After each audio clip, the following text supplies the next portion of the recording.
నాకైతే skip Honda Activa vehicle రావడం జరిగింది. దీనికైతే బ్యాక్ అండ్ ఫ్రంట్ బ్రేక్స్ కంప్లీట్‌గా జీరో అయిపోయాయి. సో, దీనికైతే బ్యాక్ బ్రేక్ షూట్ చేశాను. అలాగే చూసారు రంబర్ అనేది కంప్లీట్‌గా గీతలొచ్చేసాయి.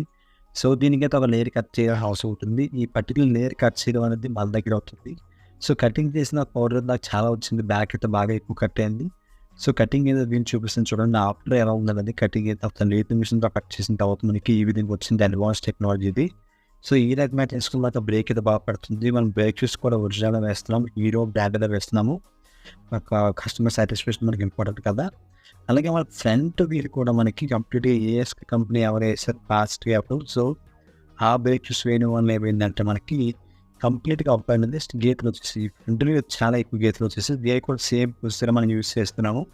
కంప్లీట్ లేయర్ కట్ చేసాం. మా షాప్‌కి మీరు విజిట్ చేయాలనుకున్నట్లయితే మా షాప్ యొక్క లొకేషన్ లింక్‌ని డిస్క్రిప్షన్‌లో పెట్టాను, చెక్ చేయండి.